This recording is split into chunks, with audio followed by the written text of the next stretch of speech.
She walked into the auction room quietly, her plain clothes and gentle smile drawing little attention. To most people there, she was just another curious onlooker. Certainly not someone who belonged among wealthy collectors and seasoned critics. Whispers floated around the room, some subtle, others not so much.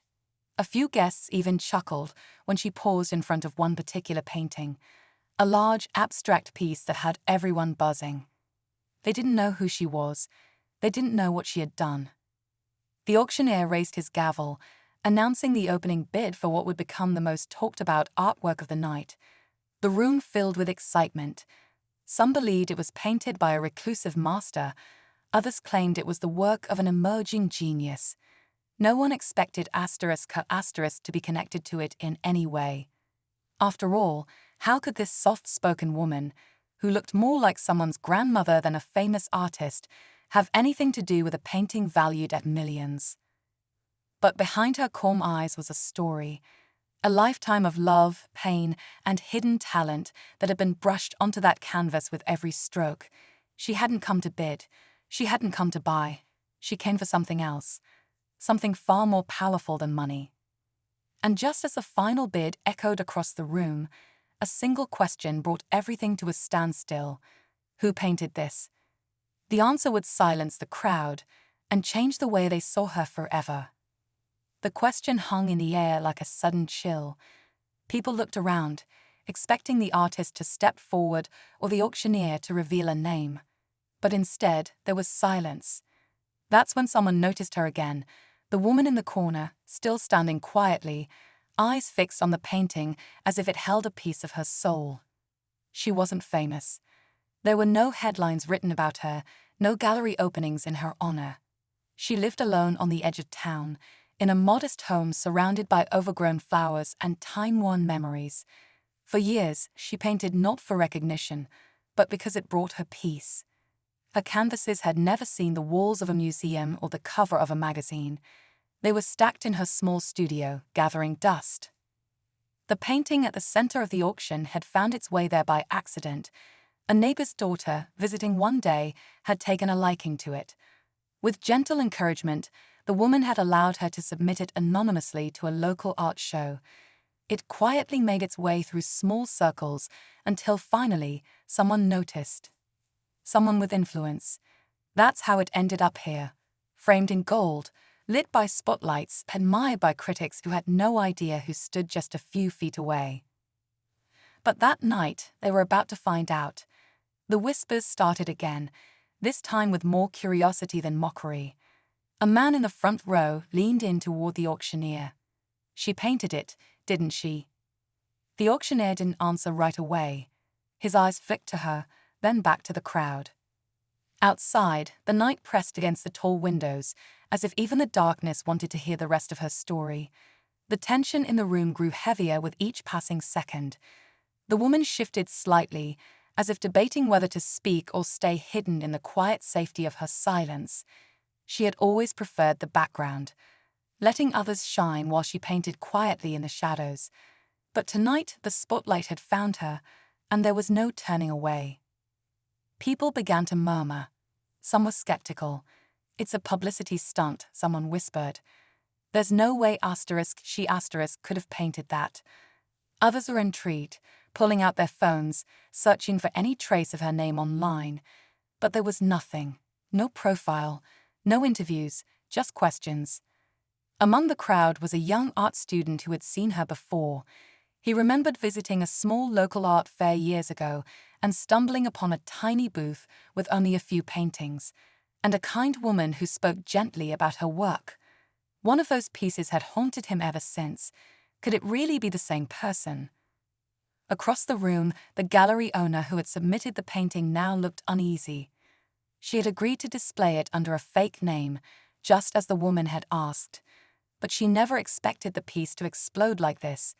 Now she faced a choice: protect her promise or feed the curiosity that was burning through the crowd. Meanwhile, a well-known critic stood silently, arms crossed. He'd written a scathing article just last month about how true art only came from trained professionals with prestigious backgrounds. Yet here was a woman who broke every rule and still managed to stir something deep in every viewer who looked at her work. Still, no one said her name, not yet. And as the final gavel strike echoed through the gallery, it wasn't the sale that people would remember. It was the mystery of the artist and the feeling that something bigger was still coming. The gallery had never felt so still, even after the painting had been sold for a price that made headlines before the night was over. No one moved on. All eyes stayed fixed on her. The woman who wasn't supposed to belong there. The woman who quietly painted the most valuable piece in the room. Reporters had begun to gather near the exit. A few cameras clicked, hoping to catch her expression, maybe even a confession. But she didn't flinch. She stood rooted in place, like someone who had waited a lifetime for a moment she never thought would come. Still, she said nothing. The gallery owner finally stepped forward, trying to keep her voice calm. "Ladies and gentlemen," she began, "you've all asked the same question tonight, and I think you deserve to know the truth." The room leaned in, breath held. But before she could continue, a man in a sharp suit raised his voice from the back. He was a collector, known for chasing rare art and flipping it for profit. "Tell us her name," he said coldly, "or admit this is all a marketing stunt." The woman finally looked up. Their eyes met, and in that moment, something shifted. Her quiet gaze didn't carry anger. It carried history. Decades of being overlooked. Of working 2 jobs, of raising her children alone, of painting long after the world had gone to sleep. The young art student stepped forward, heart pounding. "She's the real thing," he said. "You can see it in her work. You feel it." But tension cracked in the room like thunder. Some clapped. Others argued.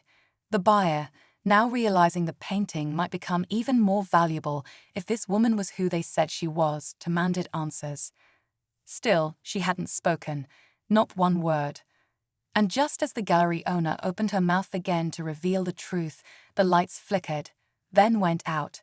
Gasps filled the darkness as the lights snapped off, leaving only the sound of shuffling feet and hushed voices echoing through the gallery. Someone dropped a glass, and it shattered across the marble floor. A few phones lit up, casting eerie glows across anxious faces. The painting, the one everyone had come for, was now hidden in the dark, just like the woman who created it. When the lights flickered back on moments later, something was wrong. The painting was gone. For a few seconds, no one moved. Then chaos erupted. The buyer was yelling. Security scrambled toward the doors. People were pushing, trying to film, trying to leave. And in the middle of it all, the woman had vanished. The gallery owner looked stunned. The young student scanned the room, eyes wide. Whispers spread like fire. Was it a heist? Was she involved? The woman, the artist, who had been invisible her whole life, had now disappeared just as the world finally saw her. And with her, the painting that had started it all. Back in the corner, the critics stood silently, processing the moment. This wasn't just about art anymore. This was something deeper. A story buried beneath brushstrokes, something people had overlooked because they were too busy judging who she seemed to be. Then came another twist. One of the security cameras had caught a shadowed figure taking the painting during the blackout. But it wasn't the woman. It was someone else entirely. The footage was blurry, but one detail stood out. A silver bracelet. The same kind the gallery owner had been wearing earlier that night. Now, the mystery wasn't just who painted the piece. It was why someone would go so far to steal it, and what secret the painting might still be hiding. The gallery had turned into a storm of confusion and accusations. Security guards blocked the exits, trying to keep order, while the buyer demanded the return of his painting. The room buzzed with theories, suspicions, and disbelief.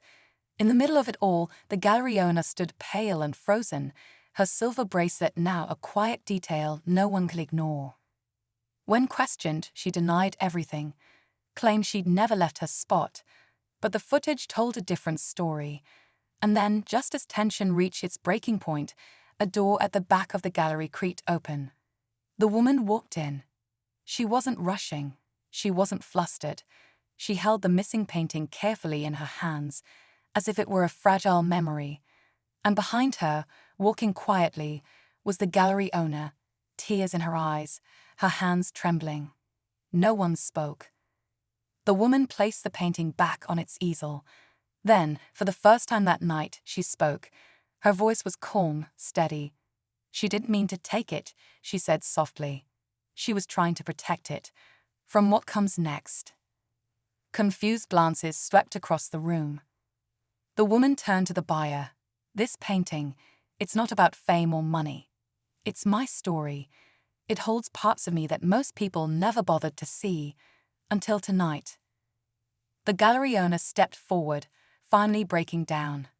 I submitted it under a fake name because she asked me to, but when it got too much, I panicked. I was scared that the truth would get buried in the hype. And then came the twist no one expected. The young student raised his hand and asked quietly, "Why now? Why reveal yourself?" The woman looked at him, and her eyes softened. "Because it's not the only painting," she whispered. "There are more, and one of them holds a truth no one is ready for."